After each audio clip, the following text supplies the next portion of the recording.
Peace is difficult.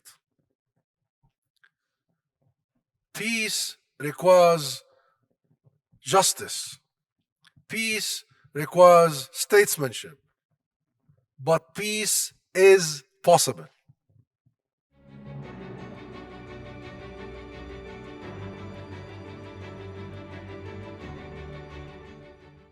Thank you. We have some time left, so let's take some questions from the audience. If you'd like to ask a question, please raise your hand or your membership card. And let's go to the member in the corner here. Thank you so much, Ambassador Zomlot, for being here with us today. I want to ask you about the role of the Palestinian Authority in the West Bank once this war ends, hopefully soon. There have been different ideas bounced around sort of by Palestinian leaders, by international figures about what comes to rule the Gaza Strip after the war ends. And I just wanted to get your thoughts on the role you see the PA playing in that process. Yeah, many capitals like here and Washington and everywhere else are discussing what is the so-called day after, right? And will the Palestinian Authority take control of Gaza, return to Gaza? First, let me tell you, the PA, the Palestinian Authority, never left Gaza to return to it. The Palestinian Authority remained throughout the years, the last 16 years since the coup d'etat, remained providing services, health, education, what have you. We have more than 88,000 employees, public, that are on the payroll of the PA in Gaza to provide the main services. So the PA in the sense, the institutional sense, is still there. It's the security and the political that we need to sort out. That's number one. Number two, we reject this whole discussion about partial solutions in Gaza. There are many who think that Gaza can be a standalone entity, and many who argue that there could be a state in Gaza or a state without Gaza. Both are rejected. Number three, we do not believe that there is a military solution in Gaza. It doesn't exist. There is one solution only. That is the state of Palestine with its legitimate government, and that is the PLO. By the way, the PA is the daughter of the PLO. The PA was created by the PLO, and the PLO is the sole legitimate representative of all Palestinians. The PA only exists inside the 67 areas. The PLO exists everywhere and represents every Palestinian. Half of our Palestinian people live outside, refugees, exiled, diaspora. So only the PLO represents all Palestinians. The office I head here, the mission, is the PLO mission. The PA does not have external arms, okay? So we have a state. That state is recognized by the majority of the world. That state has a legitimate government in the eyes of its people and in the eyes of the region and worldwide, with the need to renew the democratic renewal and elections within the PLO. But that state can be able to provide for its people, protect its people in Gaza, in Jerusalem, and in the West Bank at once, not only in one of these areas. And that state must be able to be the agency that convenes the massive humanitarian aid we need and reconstruction process, and that state would be able to convene elections. So the Palestinian people, and I see few of them here, students, can elect their leaders. Only the Palestinian people can elect their leaders. And there is no other alternative. And you know what? Countries like the UK, who are dragging their feet about recognizing the state of Palestine, are not serious about the two-state solution. They are not serious about finding a solution for Gaza or the West Bank or anywhere else. This is a moment when you do not go for a piecemeal approach and all that interim arrangements. This is a moment when you really go for the end game.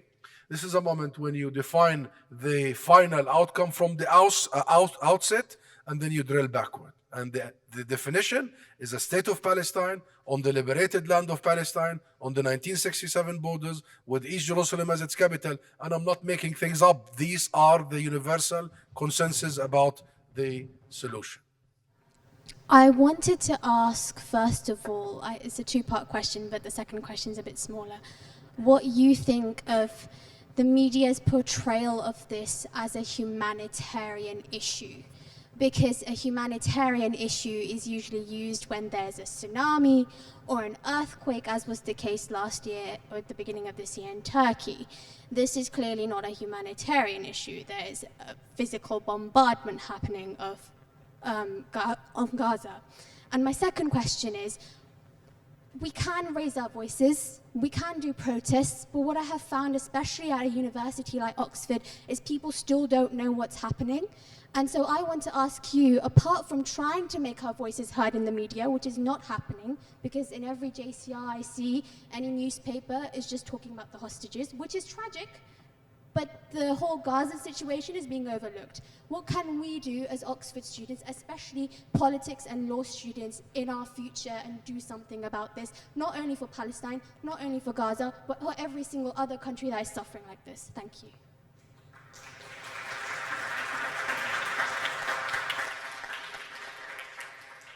I see a leader here. Well, the Palestine issue is not a humanitarian issue,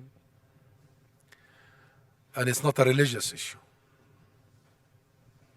This is not an issue where people have been, hit with a natural disaster of hurricane or something to deal with it from a humanitarian perspective, and this is not an issue and a conflict between religions. This is a political and legal issue. Our struggle is a people struggle for rights. Our struggle is 100 years old, long before Hamas, even before Fatah. This is about our people. And the Palestinian people, all of them have been in such a constant struggle to liberate their land, to establish a state of their own, to enjoy what every other nation does. So you're right, we need to make sure that it is not discussed in light of humanitarian needs, and to make sure that those who want to portray it as a religious struggle or a religious conflict are called out.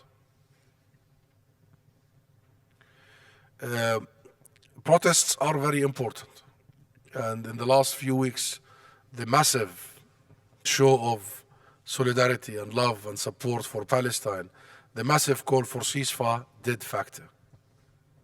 Do not underestimate the power of the people. And do not underestimate when you have hundreds of thousands of people marching in the streets of London and Manchester and Cardiff and Glasgow and what have you. It's important. Keep coming. Because at a time when governments are in such a situation of complicity, you have got to rely on the people. And we are not the first, and we will not be the last. Remember South Africa. Remember the anti-apartheid movement that brought down the apartheid regime in South Africa. Was it the Thatcher government that brought down the anti-apartheid movement?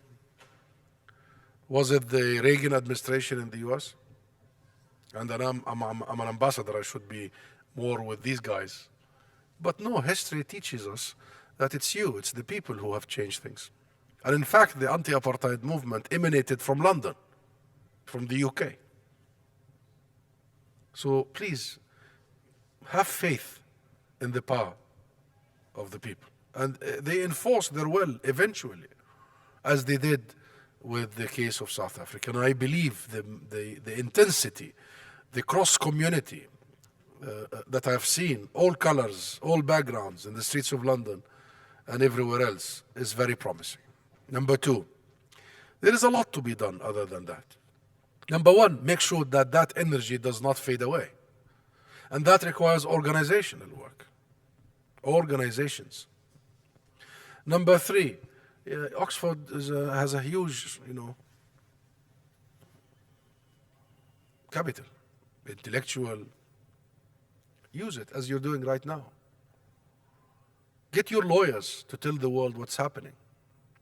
And get your experts to deliberate and discuss. Do not allow the narrative to be hijacked by any party. Keep doing this. Keep publishing. Number three, make politicians aware of your opinion.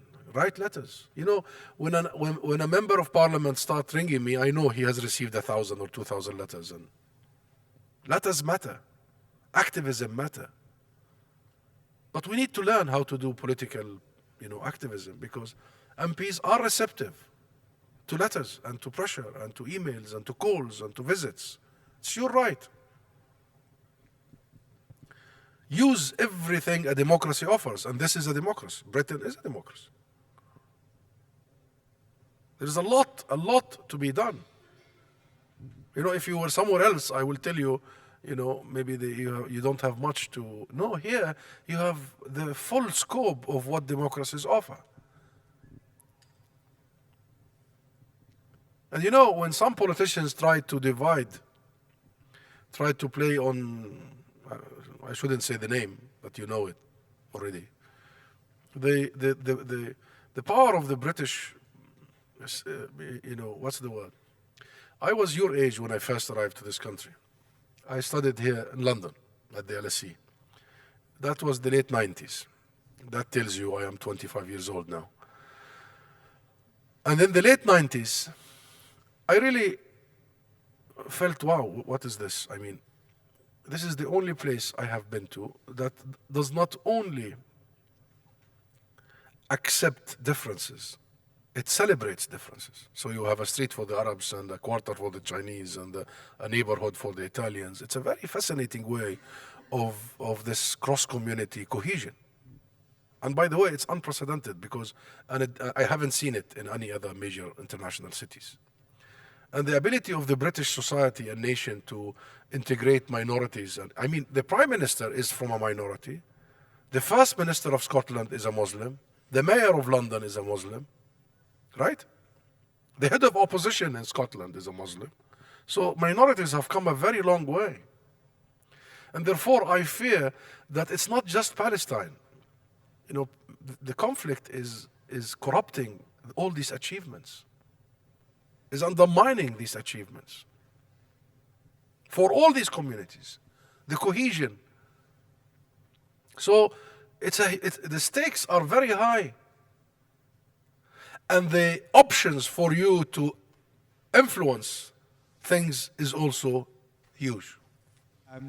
A couple of weeks ago, a poll was done in the West Bank, and it found that 75% of the people there supported the attacks on October the 7th.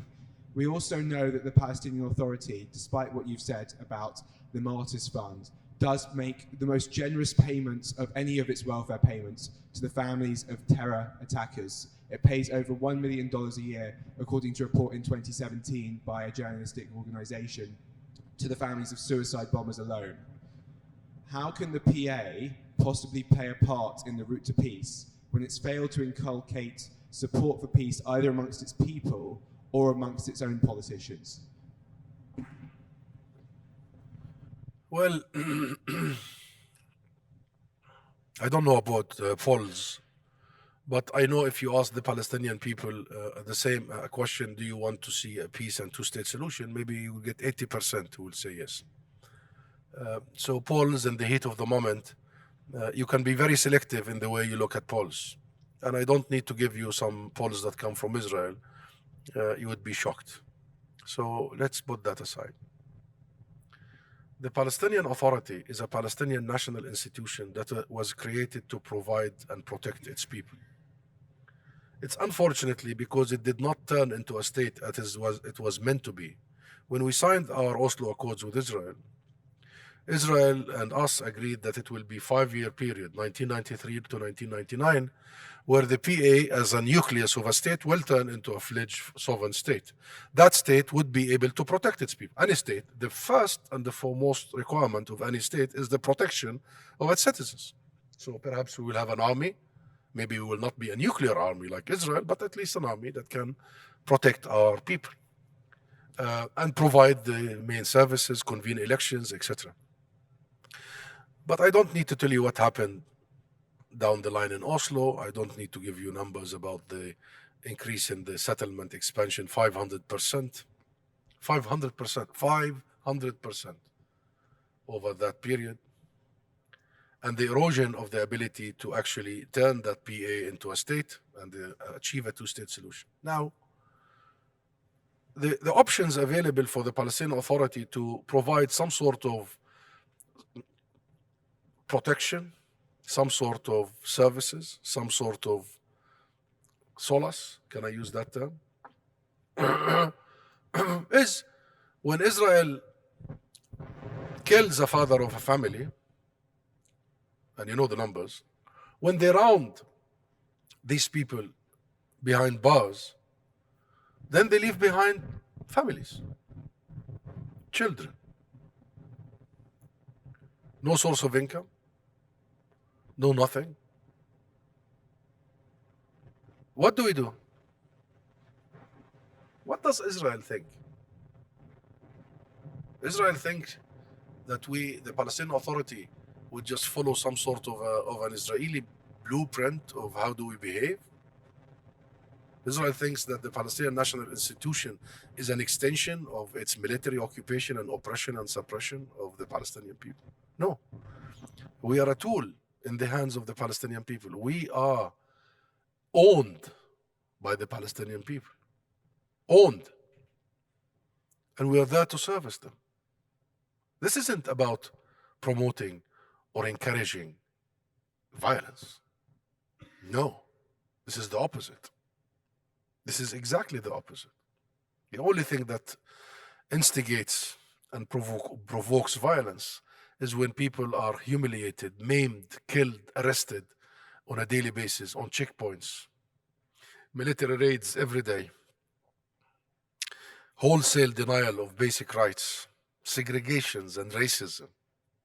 That's what instigates violence, not our ability to provide for children, to give them a book to read or a laptop to study, to give them a different future.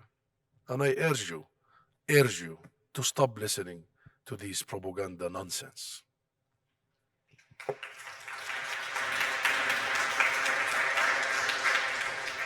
Let's go to the member on the front bench.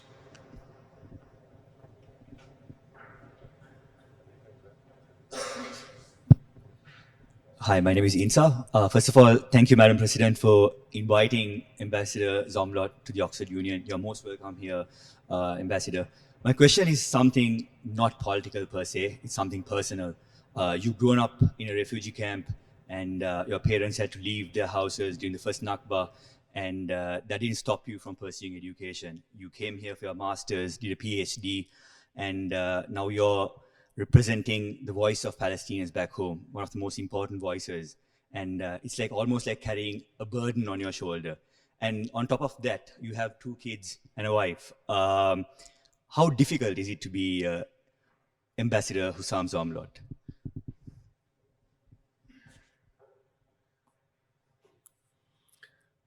You got me there. I did not expect that coming. Well, it has 2 sides. The first side is the burden is immense. The responsibility is huge.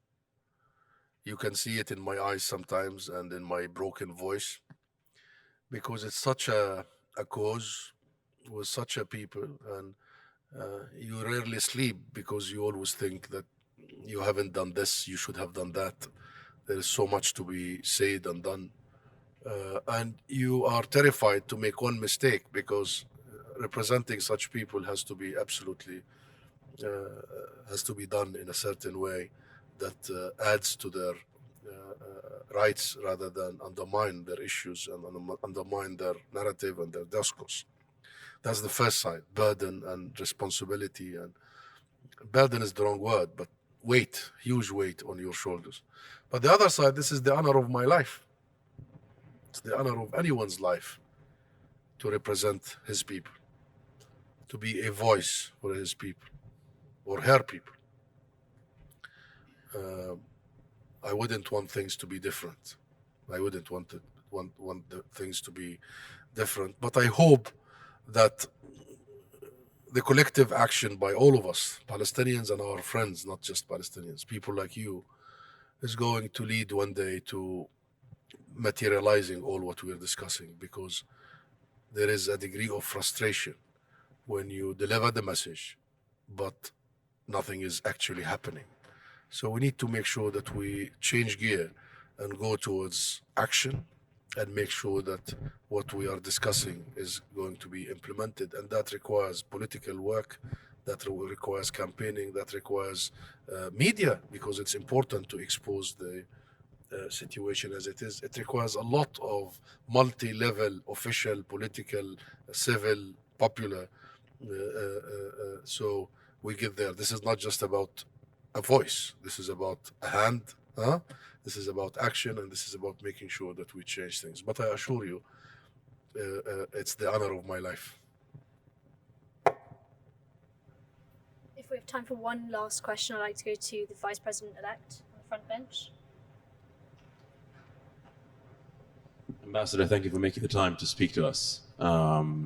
My question is, how would you assess the success or failure of the PA, firstly on the ground in Palestine?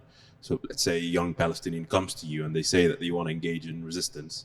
How do you persuade them to join the PA, not any of the other militant groups? But also, how would you assess the success or failure of the PA on the regional level? And why do you think you have lost the support of the Egyptians, for instance, who seem to be closer to the Israelis than to you, or the Saudi Arabians, the Emiratis, who have signed things like the Abraham Accords, and you've been left out of them? So just in general, how do you assess how you performed since the Oslo Accords? Are you from Egypt? Good. Well, there are many lessons that we need to draw and learn from. I think mistakes have been committed in the last 30 years of trying to deliver something that we couldn't. We promised our people a state. It was not delivered. We could have performed in many arenas in a different way. But being an Egyptian, you really think we lost the Egyptian people? I mean, look at the streets in the last few weeks and you know that the relationship with Egypt or the Arab world in general is not just a political relationship. It's a relationship of kinship, of joint or mutual history, language, even future. So no, we haven't lost anybody, my friend. To the contrary. And I'm amazed, I'm inspired, I'm touched by how much I am contacted by young Egyptians like you, and how much energy there is in Egypt and everywhere, Saudi Arabia. But we need the PA I described to you. It has got to be the PLO, and it has got to be the state of Palestine. But what we need to do to change the dynamics, to change the reality, I can choose one word to make your life easy.